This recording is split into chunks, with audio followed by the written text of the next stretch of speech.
Hello, dear students.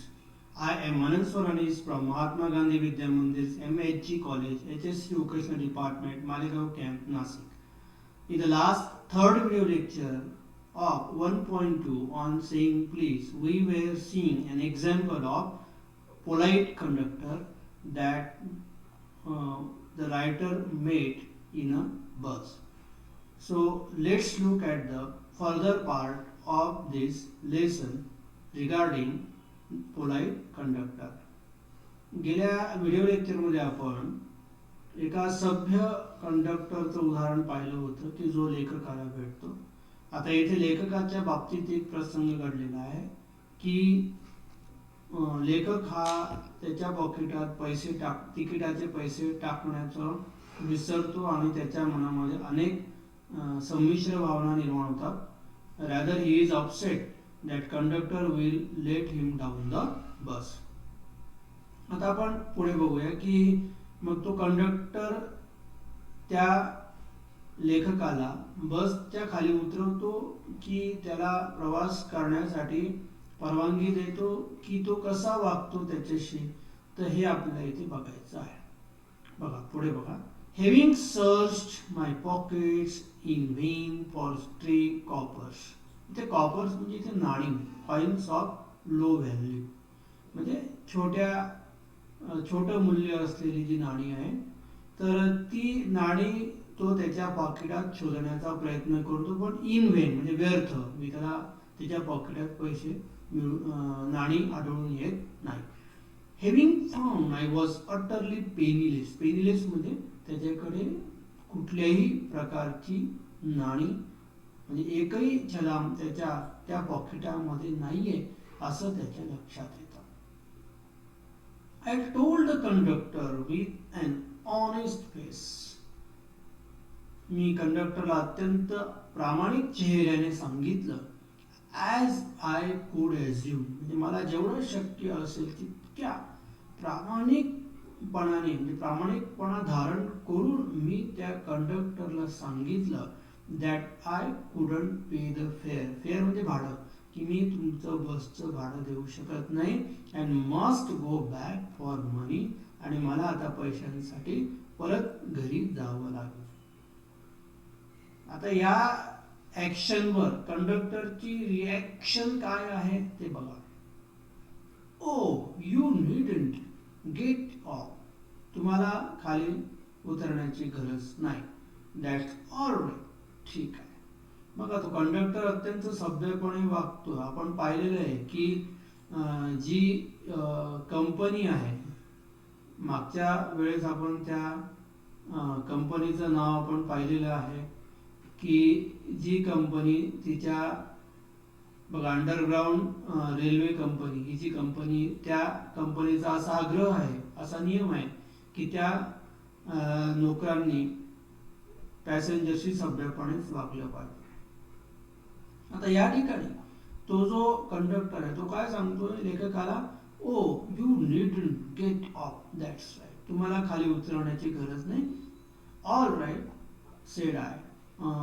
ठीक आहे, पण I haven't copper on me. पण माझ्याकडे नाणं नाही, तुम्हाला पैसे नाही देण्यासाठी. मग तो कंडक्टर काय सांगतोय, oh I shall book you through. पण तरी मी तुमचं तिकीट बुकिंग करून देतो. He replied. त्याने उत्तर दिलं. मग आता साहजिक आहे ना की कंडक्टर हा लेखकाचे पैसे भरणार आहे, पैसे टाकणार आहे. आता असा कंडक्टर सहसा मिळणं दुर्मिळ आहे की जो ग्राहकाचे तिकिटाचे पैसे खिशातनं टाकेल किंवा भरेल. तर असं मला नाही वाटत की कंडक्टर जनरली करतात, नाही का. म्हणून इथे हा कंडक्टर असा आहे की तो काय सांगतो की ठीक आहे, मी तुमचं तिकीट बुक करतो, मी तुम्हाला तिकीट देतो, तुम्हाला बसच्या खाली उतरण्याची गरज नाही. Where do you want to go. तुम्हाला कुठे जायचं आहे. And he handled the bundle of tickets with air of man. आणि त्याने त्याचं ते तिकीट, त्याचं जे बंडल आहे ते अत्यंत आनंदाने भिरकवत तो काय सांगतो की was prepared to give me a ticket for anywhere from the bank to हाँगकाँग. म्हणजे त्या कंडक्टरमध्ये इतका सभ्यपणा आहे, इतका आनंदीपणा आहे, उत्साहीपणा आहे की तो त्या लेखकाला, मी तर बघा अतिशयोक्ती ठरली कदाचित, की तो बँक टू हाँगकाँग म्हणजे म्हणजे कुठल्याही या टोकापासून तो हाँगकाँगपर्यंत तो तिकीट तो जोडून त्याला काढून द्यायला तयार आहे. अशा आविर्भावामध्ये तो कंडक्टर त्या लेखकाशी वागतो की हो, मी तुम्हाला तिकीट देतो, मी तुमचं तिकीट बुकिंग करतो. आणि मग तो कंडक्टर त्या लेखकाचं तिकीट बुकिंग करतो. I said it was very kind of you. आता असा कंडक्टर लेखकाला योगायोगाने भेटला आणि म्हणून तो कंडक्टरला सांगतो की मी तुमचा खूप आभारी आहे. He was very kind of, मी तुमचे उपकार कसे मानावे मला कळत नाही, असं तो लेखक त्या कंडक्टरला म्हणतो.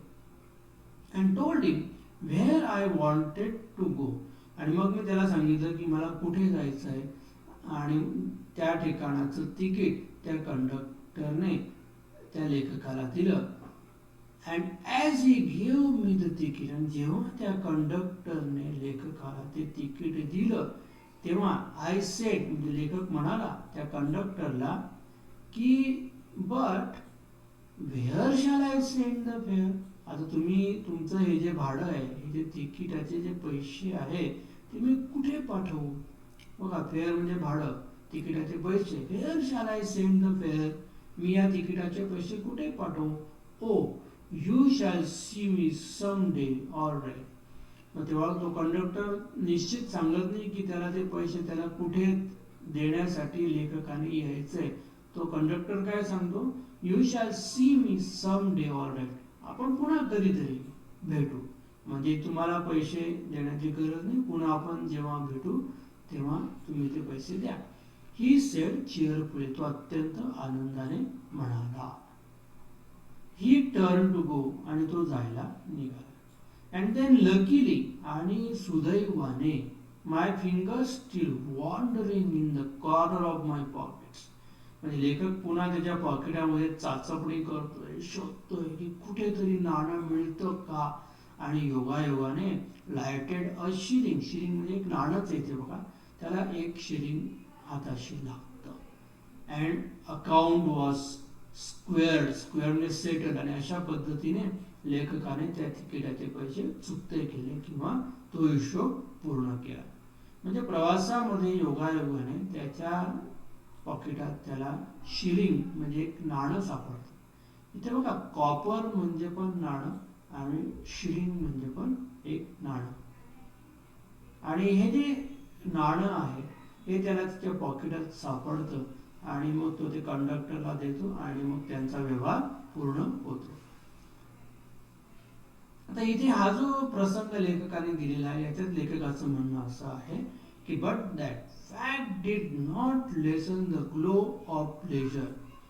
म्हणजे या वस्तुस्थितीमुळे जो आनंद आहे किंवा जी आनंदाची जी चमक आहे, जी प्रसन्नता आहे, ती यत्किंचितही कमी झाली नाही.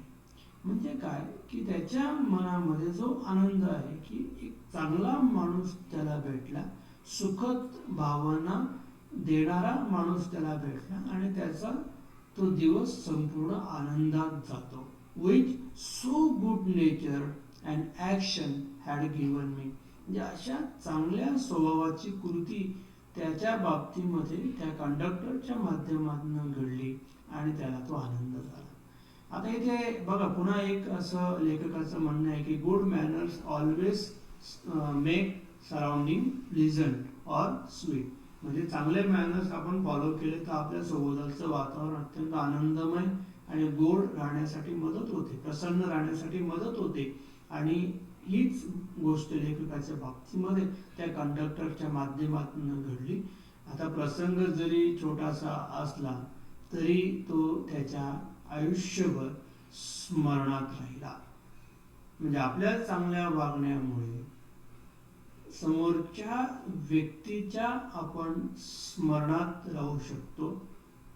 म्हणजे वाईट वागण्यानेही आपण वाईट भावनेने स्मरणात राहू शकतो, पण मला वाटतं की आपण सगळ्यांनाच चांगली भावना ठेवून, चांगले एटिकेट्स मॅनर्स पाळून, चांगल्या पद्धतीच्या आठवणी जर आपण दुसऱ्यांना देऊ शकलो तर आपण दुसऱ्यांच्या स्मरणात अत्यंत चांगले व्यक्ती म्हणून राहू शकतो आणि जीवनामध्ये आपल्याला हीच गोष्ट अपेक्षित आहे. आणि म्हणून लेखकाच्या मनामध्ये जी आनंदाची भावना आहे ती अजूनही कमी झालेली नाही, यत्किंचितही ती भावना कमी झालेली नाही. मग आता हा प्रसंग त्याच्या जीवनात घडल्यानंतर आता त्याच्याच जीवनात आणखीन तोच कंडक्टर परत दुसऱ्यांदा जेव्हा त्याला भेटतो तेव्हा तो प्रसंग कसा दिला ते बघा. A few days after, my most sensitive toe was trampled on rather heavily as I sat reading on the top of a bus. आता लेखक बसने प्रवास करत असताना काहीतरी वाचत असतो आणि वाचत असताना अचानक त्याच्या पायाच्या बोट जो आहे तो चेंगरला जातो. ट्रॅम्पल्ड म्हणजे ते चेंगरला जाणे, crushed under of it. A sensitive toe, त्याचं जे नाजूक संवेदनशील बोट आहे पायाचं, तर ते चिरडलं जातं. म्हणजे त्याच्या पायाच्या बोटानं कोणती पाय ठेवतं. अँड आय लुक्ड अप, आणि जेव्हा मी पाहिलं की माझ्या पायाच्या बोटावर कोणी पाय ठेवला, तर विथ सम अँगर, मी अत्यंत रागाने पाहिलं. अँड मोर ॲगनी, आणि मला खूप वेदना होत होत्या. आता बघा, लक्षात घ्या, कोणी आपल्या पायावर पाय दिला तर पायाचं बोट चिरलं जातं, चिंगरलं जातं आणि आपण वेदनेने ओरडतो आणि त्या माणसाकडे रागाने बघतो. ही एक स्वाभाविक भावना आहे.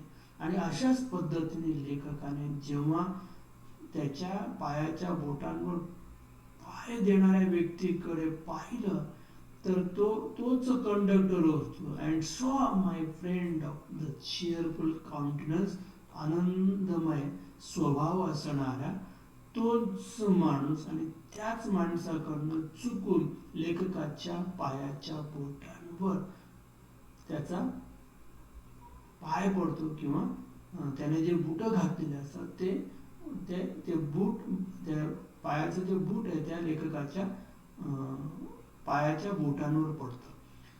आणि मग तो कंडक्टर म्हणतो, सॉरी सर, माफ करा. He said, I know these are heavy boots. मला माहिती आहे की माझे बूट खूप जड आहे. आणि त्या बोटांनी लेखकाची पायाची बोट चांगलीच चेंगरली गेली, ट्रॅम्पल्ड, चेंगरली जाणे. आणि त्याला असह्य वेदना होत आहे, त्याला भयंकर राग पण आलेला आहे. पण जो कंडक्टर त्याच्याशी इतका नम्रपणे आनंदित पद्धतीने वागतो, ज्या कंडक्टरने त्याला त्याच्या खिशात पॉकेटात पैसे नसताना त्याचं तिकीट बुकिंग करून दिलं वगैरे, आता अशा कंडक्टरच्या बाबतीमध्ये त्याला राग येईल का? तर नाही येणार. आला तरी त्याला तो कंट्रोल करावा लागेल. God them because my own feet get trod. Conductor काय सांगतोय की माझे स्वतःचे बोट अशाच पद्धतीने चेंगरले जातात, ट्रॉड मध्ये चेंगरले जात असल्यामुळे मी अशा पद्धतीचे जड हेवी बूट घालतो, परिधान करतो. And much, so much, and now I am treading on other peoples. पण आता मी दुसऱ्यांच्या पायावर पाय देऊन त्यांचे पाय चिरडत आहे. आणि याचं त्याला वाईटही वाटतं त्या कंडक्टरला. आणि मग तो त्याच्याबद्दल सॉरी सुद्धा म्हणतो. म्हणजे इथे तो पुन्हा त्या लेखकाची अस्तेवाईकपणे चौकशी करतो की पहिले तो सॉरी म्हणतो आणि मग तो म्हणतो, hope I didn't hurt you sir. आशा करतो की तुम्हाला इजा पोचली नसेल, त्रास झाला नसेल. आता लेखकाला त्रास झालेला आहे, पण आता तो कसं सांगणार ना. आता त्याच्या जागेवर जर दुसरा इतर कोणी व्यक्ती राहिला असता तर तिथे निश्चित भांडण झालं असतं, राग व्यक्त झाला असता. पण तसं इथे झालेलं नाहीये. He had hurt me. बघा, लेखक म्हणतो की त्याने मला निश्चित दुखावलं होतं, त्याचा वेदना पायावरच्या बोटांवर बोट ठेवल्यामुळे त्याच्या वेदना खूप मोठ्या होत्या, खूप त्याला राग पण येत होता. He had hurt me but he was so nice. पण तो कंडक्टर इतका चांगला होता about it that I assured him that he had it. त्याने त्याला आश्वस्त केलं की नाही नाही, माझे बोट चिरडले गेले नाही किंवा मी कुठल्याही प्रकारे हर्ट झालो नाही. आता इथे ऍक्ट आणि रिॲक्ट होण्याची जी पद्धत आहे लक्षात घ्या की एखादा व्यक्ती हा नम्रपणे आपल्याशी वागत असेल, सभ्यपणे आपल्याशी वागत असेल, अशा व्यक्तीकडनं जर चुकून एखादी गोष्ट अशी झाली तर आपण स्वतःच्या मनावर कंट्रोल करतो आणि त्याला आश्वस्त करतो. इथे लेखकाने तेच केलेलं की त्याला जरी राग आलेला असला, त्याला जरी वेदना होत असल्या तरी तो कंडक्टरला आश्वस्त करतो की त्याला कुठलीही वेदना झालेली नाही किंवा त्रास झालेला नाही.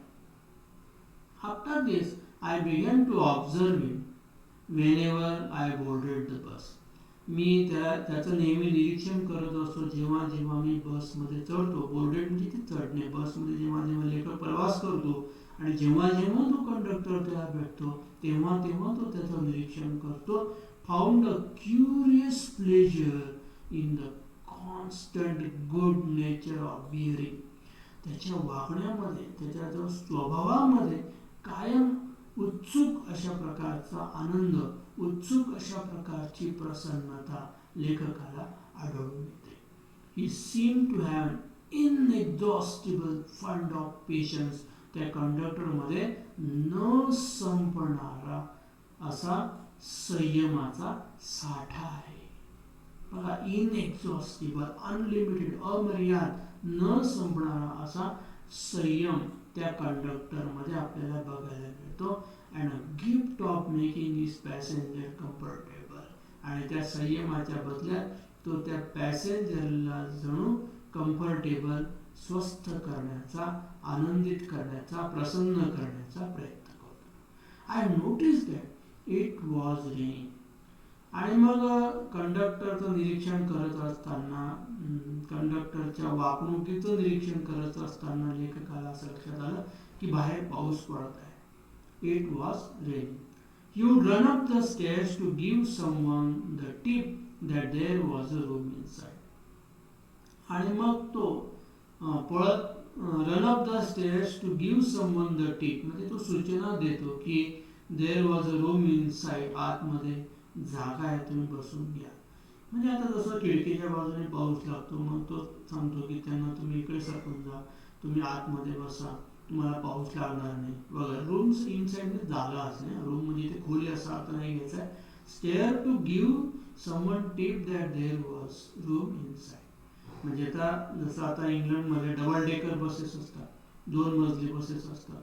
आता पाऊस पडत असताना वरच्या मजल्या म्हणजे बसच्या वरती लवकर पाणी शिरतं. तो काय सांगतो की मग आपण खाली या किंवा मध्यभागी बसा.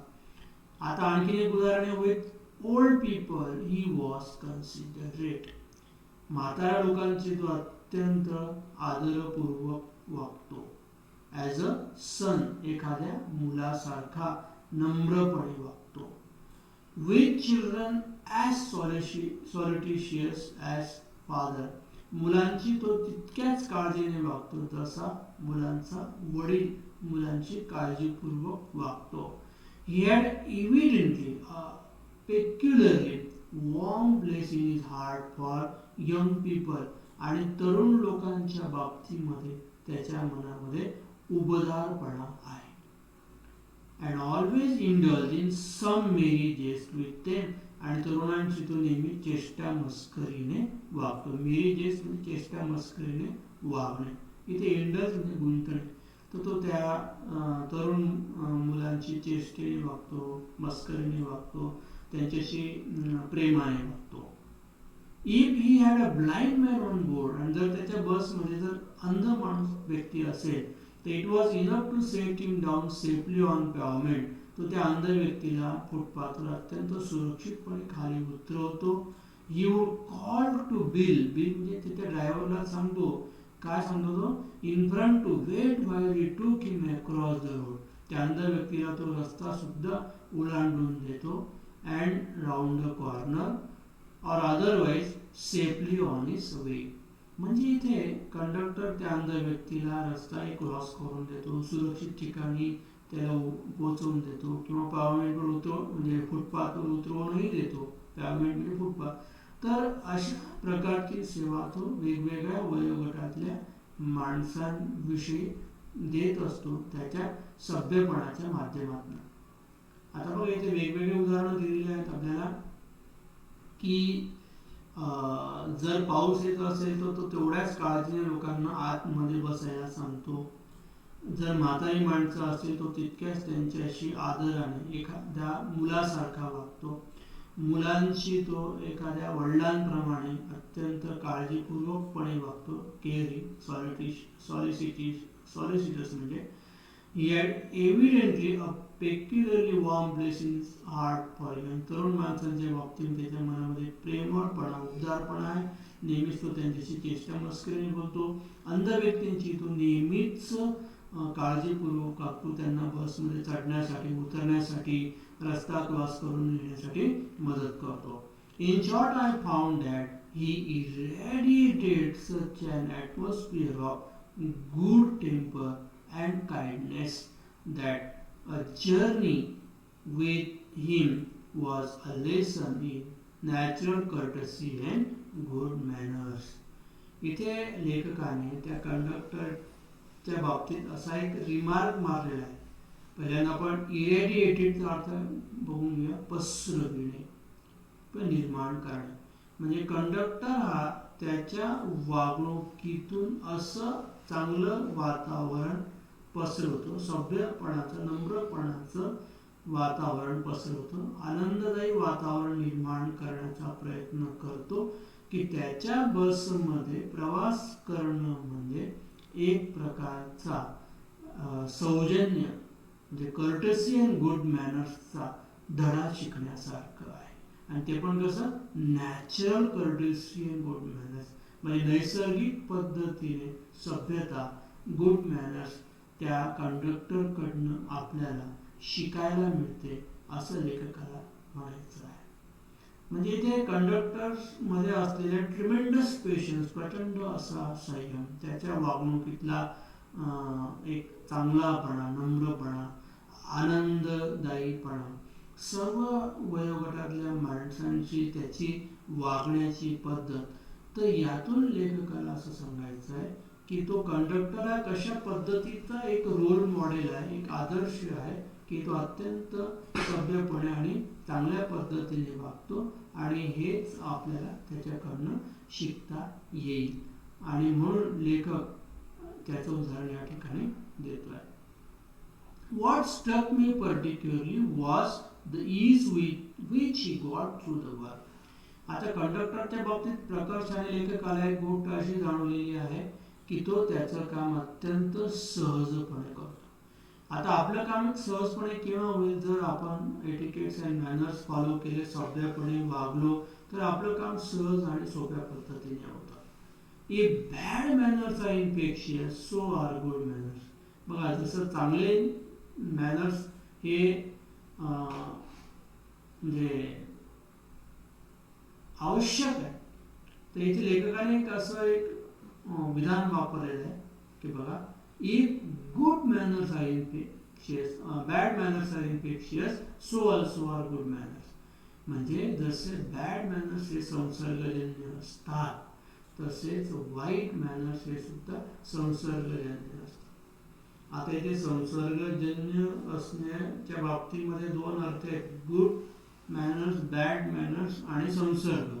म्हणजे जसं वाईट शिष्टाचाराचा संसर्ग झाल्याने वातावरण वाईट होतं, तसं चांगल्या मॅनर्सचा संसर्ग झाल्याने वातावरण आनंददायी होतं. हे विधान आपण अत्यंत काळजीपूर्वक वाचा. लक्षात घ्या त्याचा अर्थ. संसर्ग या शब्दाचा अर्थ चांगल्या अर्थाने पण आणि वाईट अर्थाने पण. If there are bad manners तो संसर्ग वाईटच आहे, if there are good manners तो संसर्ग चांगल्या प्रकारचा आहे. आता बॅड मॅनर्स म्हणजे जो वाईट वातावरण पसरवणारा, दुःखी वेदनादायी वातावरण पसरवणारा आणि गुड मॅनर्सचा संसर्ग हा चांगलं आनंददायी प्रसन्न वातावरण पसरवणारा आहे. इफ वी एन्काउंटर इनसिव्हिलिटी, जर आपल्याला असभ्यपणाचा सामना करावा लागला तर most of us are apt to become uncivil, तर आपणही असभ्य होतो. म्हणजे कोणी आपल्याशी असभ्य वागलं तर आपणही असभ्य वागतो. But it is usually अनकाउथ person who can be disagreeable with Sunny people. आता इथे लेखकाचं म्हणणं आहे की जे अनकाउथ म्हणजे जे असभ्य लोक असतात ते कदाचित असंमत होतील अशा प्रकारच्या सनी म्हणजे आनंददायी प्रसन्न लोकांच्या वागणुकीने कदाचित असभ्य लोकांमध्ये असहमती निर्माण होऊ शकते. आता अनेक स्वभावाची माणसं आपल्याला समाजात भेटतात. कदाचित काही माणसांचे स्वभाव मिळतात, काहींचे मिळत नाही. तर मग आता काही लोक साहजिक आहेत की चांगल्या स्वभावाच्या माणसांवर टीका सुद्धा करू शकतात. म्हणून लेखक म्हणतात की असभ्य माणूस हा कदाचित अशा सनी म्हणजे प्रसन्न व्यक्तीच्या माणसाविषयी कदाचित असहमती व्यक्त करेल. It is with manners as with the weather, म्हणजे मॅनर्स हे एखाद्या हवामानासारखे आहे. Nothing clears off my spirit like a fine day said Keats. इंग्लिशमध्ये जॉन किट्स नावाचे एक कवी आहे आणि तो सांगतो की माझं मन कधीच क्लिअर स्वच्छ होत नाही एखाद्या स्वच्छ दिवसासारखं. म्हणजे एखादा स्वच्छ सूर्यप्रकाश पडलेला चमकणारा जसा दिवस असतो, प्रसन्नदायी आनंददायी दिवस असतो, तर तसं माझं मन कधीही स्वच्छ होत नाही. कारण माझ्या वागण्यामध्ये मला वेगवेगळ्या प्रकारची माणसं रोज भेटत असतात आणि चांगलेही भेटतात, वाईटही भेटतात. आणि म्हणून जॉन किट्सने असं लिहून ठेवलं आहे की nothing clears off my spirit like a fine day said Keats. And a cheerful person descends as even the gloomiest of us. पण आता इथे तुलना केलेली की जो आनंददायी पर्सन व्यक्ती आहे हा नेहमीच ग्लुमिएस्ट म्हणजे दुःखी निराश व्यक्तीच्या मनावर प्रभाव निर्माण करणारा असतो. With something of benediction of fine day. इथे बेनिडिक्शन आशीर्वाद, जे चांगला आनंददायी प्रसन्न असणारा व्यक्ती हा जणू आपल्यासाठी एक प्रकारचा आशीर्वाद घेऊन येतो की जो एखाद्या निराश किंवा ज्याचं मन दुःखी आहे अशा व्यक्तीसाठी तो एक प्रकारची संजीवनी, एक प्रकारची प्रसन्नता, आनंद घेऊन येत असतो. म्हणजे इथे अपेक्षित काय आहे की cheerful person, we must be a cheerful person in life so that we can brighten the life of gloomiest person. जीवनात जे निराश दुःखी असलेले जे लोक आहेत तर त्यांच्या मनात आनंद पसरवण्यासाठी आपल्याला cheerful person राहणं आवश्यक आहे. आता this is a good kind of manner. बघा सॉफ्ट स्किल मध्ये सगळ्यात महत्वाचं काय की you should always be cheerful. म्हणजे कितीही टेन्शन असेल, त्रागा असेल, कामाचं ओझं प्रेशर असेल तरी आपण नेहमी चिअरफुल असणं हे महत्वाचं आहे. कारण आपलं चिअरफुल असण्याने समोरच्या व्यक्तीच्या मनामध्ये आनंदता प्रसन्नता निर्माण होते आणि हे जीवनामध्ये सगळ्यात महत्त्वाचं आहे की आपण अशा पद्धतीचा एटिकेट्स अँड मॅनर फॉलो केला पाहिजे. And so it was always fine weather on conductor's bus, polite conductor's bus. लेखक म्हणतोय की त्या सभ्य कंडक्टरच्या बसमध्ये कायमच पोलाईट म्हणजे अत्यंत सभ्य असलेला जो कंडक्टर आहे त्याच्या बसमध्ये कायमच फाईन वेदर आपल्याला स्वच्छ हवामान बघायला मिळतं, म्हणजे स्वच्छ वातावरण बघायला मिळतं. म्हणजे आपल्या सभोवतालचं वातावरण हे आपल्या स्वभावाने स्वच्छ आणि आनंदित राहू शकतं, जसं त्या पोलाइट कंडक्टरच्या बसमधलं वातावरण आहे. अँड हिज ओन सिव्हिलिटी, त्याची स्वतःची सभ्यता, is conciliatory address. Conciliatory address म्हणजे काय, इथे बघा अर्थ दिलाय, trying to win friendly feelings, म्हणजे मैत्रीपूर्ण भावनेने लोकांचं मन जिंकण्याचा प्रयत्न करणे. अँड गुड ह्युमर, बिअरिंग, आणि त्याचं एक विनोदी स्वभाव, त्याचं विनोदी वागणं, आनंदमय वागणं, सभ्यपणाने बोलणं, त्याच्या मनामध्ये लोकांची भावना, लोकांची मैत्री करणं, लोकांशी अत्यंत प्रसन्नपणे वागणं. तर यामुळे त्या पॅसेंजरमध्ये एक प्रकारचा चांगला संसर्ग होतो.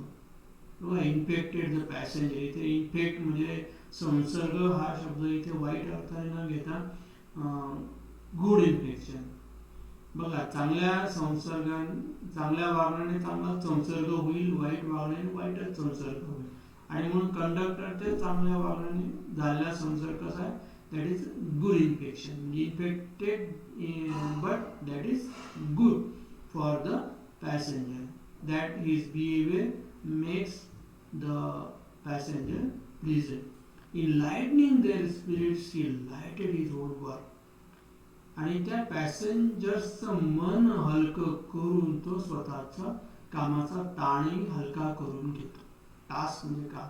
His gaiety was not a wasteful luxury but a sound investment. त्याच्या वागण्याची जी गेटी म्हणजे तऱ्हा, त्याची जी पद्धत आहे, ही वाया जाणारी आहे का, तर नाही. वॉज नॉट अ वेस्टफुल, म्हणजे आपलं चांगलं वागणं हे कधीच वाया जाणारं नसतं. Wasteful luxury but a sound investment, ही सुद्धा एक चांगली गुंतवणूक आहे. म्हणजे आपल्या वागण्याने, चांगल्या वागण्याने सुद्धा एक चांगल्या प्रकारची गुंतवणूक लोकांच्या मनात होते. लोकांच्या मनामध्ये आदर निर्माण होतो आणि आपलं एक कॅरेक्टर किंवा आयडेंटिटी ही चांगल्या प्रकारची निर्माण होते. हे लेखकाला या पार्टमध्ये सांगायचं आहे. आपण व्हिडिओच्या पुढच्या लेक्चरमध्ये धड्याचा पुढचा भाग बघणार आहोत. पण आज आपण त्या पूर्ण कंडक्टरच्या स्वभावाचे जे ॲस्पेक्ट्स आहेत, वेगवेगळ्या प्रकारचे जे पैलू आहेत, हे आजच्या व्हिडिओ लेक्चरमध्ये आपण पाहिले की तो कशा पद्धतीने चांगला वागतो, कशा पद्धतीने त्याच्या बसमधलं वातावरण तो प्रसन्न ठेवतो, कशा प्रकारे तो भिन्न भिन्न वयोगटातल्या माणसांशी चांगल्या पद्धतीने वागण्याचा प्रयत्न करतो. त्याच्या मनामध्ये संयमाचा एक साठा हा किती अमर्याद आहे, न संपणारा आहे. आणि त्याच्या त्या गुड मॅनर्समुळे आपल्याला त्याच्याकडनं हे शिकता येतं की कशा पद्धतीने आपण गुड मॅनर्स फॉलो केले पाहिजे. म्हणजे कशा पद्धतीने, याचा अर्थ असा की गुड मॅनर्स फॉलो करत असताना आपल्याला मनावर खूप संतुलन, नियंत्रण ठेवावं लागतं. आपल्या बोलण्यामध्ये आपला चेअरफुलनेस ठेवावं, आनंदमय बोलणं आपलं कायम आपल्याला ठेवावं लागतं. आपल्या चेहऱ्यावरचे एक्सप्रेशन्सही तशा पद्धतीचे चेअरफुल, आनंदमय ठेवावे लागतात. म्हणजे समाजामध्ये आपण वागत असताना गुड मॅनर्स आणि एटिकेट फॉलो करत असताना आपण कशा पद्धतीने स्वभाव आपल्या चेहऱ्यावरती एक्सप्रेशन्स, आपलं बोलणं, आपल्या मनावरचं नियंत्रण, आपले पेशन्स ठेवले पाहिजेत. आणि यातून आपण लोकांना कसा आनंद देऊ शकतो, लोकांना कसं प्रसन्न ठेवू शकतो, लोकांच्या मनामध्ये कशा प्रकारचा रिस्पेक्ट निर्माण करू शकतो, हे सगळं लेखकाने त्या कंडक्टरच्या स्वभावातल्या वेगवेगळ्या पैलूंच्या माध्यमातून आपल्याला उलगडून दाखवलेलं आहे की कशा पद्धतीने आपण गुड मॅनर्स आपल्यामध्ये आत्मसात करू शकतो, हे आपल्याला या उदाहरणातून बघायला मिळतं. तर आपण पुढच्या लेक्चरमध्ये या धड्याचा पुढचा भाग बघणार आहोत. I hope that you have enjoyed this part of the lesson. So till then, goodbye.